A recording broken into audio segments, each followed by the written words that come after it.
ابھی آج کے اس پروگرام میں ہم اسلام آباد میں جو 4 رینجرز کے سپاہی 26 نومبر کی شب کو ہلاک ہوئے تھے،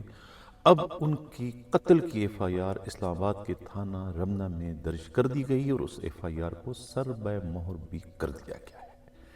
آخر اس ایف آئی آر کو سربہ مہر کرنے کی ضرورت یا نوبت کیوں پیش آئی؟ اسی پر آج کے پروگرام میں ہم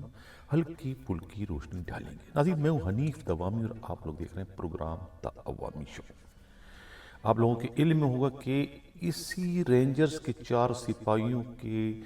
ہلاکت کی وجہ سے جو ہے ملک کے ممتاز صحافی مطیع اللہ جان پکڑے بھی گئے تھے اور ان کے خلاف ایک بوگس بے بنیاد قسم کی ایف آئی آر بھی درج کر لی گئی تھی۔ انہوں نے ان 4 رینجرز کے سپاہیوں کی ہلاکت کی اصل وجہ جو ہے وہ اس وقت اپنے ویلوگ میں جو ہے بیان کر کے حکومت وقت کے اس وقت کے ایک بہت بڑے خوفناک بیانیہ جو کہ خود پی ٹی آئی کے خلاف بنایا گیا تھا اس سے زندہ دفن کر دیا تھا۔ اس کی وجہ سے حکومت بہت مشتعل ہو گئی تھی اور مشتعل ہونے کے بعد انہوں نے جو ہے خود مطیع اللہ جان کو سبق سکھانے کے لیے ان کے خلاف ایک جھوٹی بے بنیاد بوگس ایف آئی آر درج کر کے اس سے گرفتار کروا لیا تھا۔ لیکن اب اس کے بعد جو ہے اب جا کر جو ہے رمنہ پولیس اسٹیشن میں ان 4 رینجرز کے سپاہیوں کی ہلاکت کی ایف آئی آر قتل کے مقدمے میں درج کر کے اسے سربہ مہر کر دیا گیا۔ یہ ایف آئی آر کی سربہ مہری جو ہے یہ خدا نخواستہ کوئی عمران خان کی محبت میں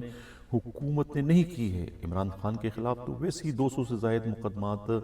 پہلے ہی درج کیے جا چکے ہیں، جس میں بغاوت تک کے مقدمات درج ہیں۔ اب بغاوت کے مقدمے کے آگے جو ہے قتل کے مقدمے کی کیا حیثیت ہے؟ سوال یہ پیدا ہوتا ہے کہ پھر یہ ایف آئی آر کو سربہ مہر یا سیل کرنے کی ضرورت آئی جی اسلام آباد ناصر رضوی یا پھر خود وفاقی وزیر داخلہ محسن نقوی یا پھر ان کے سرپرستوں کو کیوں پیش آئی؟ اس سلسلے میں خود ہمارے نمائندہ خصوصی قیامت گل کی جو رپورٹ ہے اور خود مجھ بندہ ناچیز کی جو ناقص معلومات ہے اس کے مطابق اس ایف آئی آر میں جو ہے عمران خان کے علاوہ جو ہے خود مطیع اللہ جان کا بھی نام شامل کیا گیا ہے، جس کی وجہ سے جو ہے اس ایف آئی آر کو سیل کرنا پڑا، یعنی سربہ مہر کرنا پڑا۔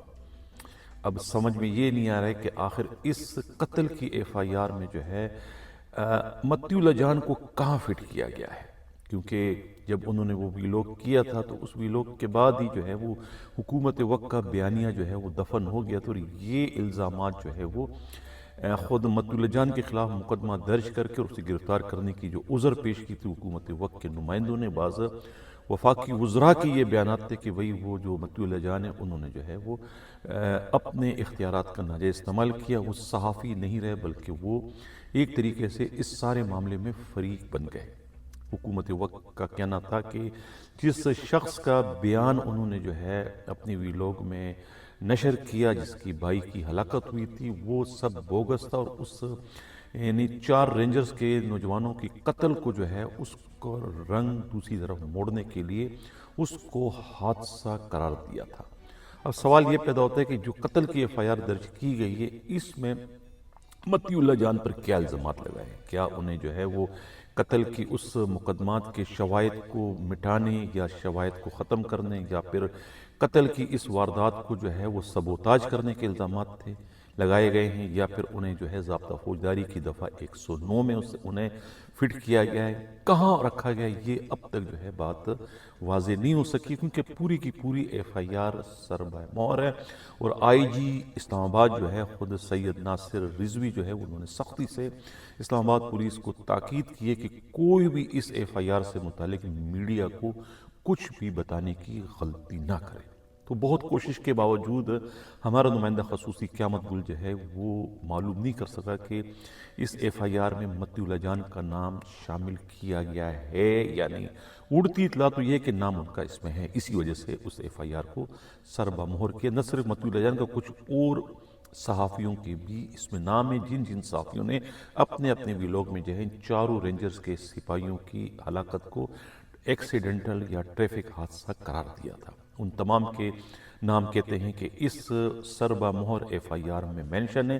وقت آنے پر جب یہ ایف آئی آر کو اوپن کیا جائے گا تو اس کے بعد جو ہے وہ گرفتاریوں کا سلسلہ بھی شروع کر دیا جائے گا۔ یہ کہنا ہے خود اسلام آباد پولیس کے انتہائی قابل اعتماد ذرائع کا۔ تو یہ ایف آئی آر جس طریقے سے جو ہے بعض میڈیا میں یہ رپورٹ ہوا کہ یہ ایف آئی آر جو ہے ملک کے دوسرے منتخب وزیر اعظم کے خلاف درج کی ہے، قتل کی ایف آئی آر، یعنی پہلے ذوالفقار علی بھٹو کے خلاف بھی ایک ایف آئی آر درج کی تھی، اس کو بھی سربمہر کر دیا گیا تھا۔ اب یہ دوسری ایف آئی آر وزیر اعظم کے خلاف درج اور یہ بھی سربمہر، لیکن اس کو سربمہر کرنے کی وجہ خود عمران خان نہیں ہے، بلکہ ہماری اطلاع ہے کہ اسے سربمہر کرنے کی اطلاع کیونکہ اس ایف آئی آر میں بہت سے نامور صحافیوں کے نام ہیں، اس لیے اس ایف آئی آر کو آئی جی اسلام آباد کو سیل کرنا پڑا۔ یہ کہنا ہے خود پولیس کے انتہائی قابل اعتماد ذرائع کا۔ جب بھی یہ ایف آئی آر جو ہے اوپن ہوگی، اس کی سیل توڑی جائے گی تو یہ بہت بڑے جو ہے یہ اس وقت جوالا مکھی پھٹے گی، دیکھا جائے گا کہ اس میں کن نامور صحافیوں کے نام قتل کی ایف آئی آر میں شامل کیے گئے ہیں۔ اسی کے ساتھ جا جاتا ہوں، اللہ حافظ۔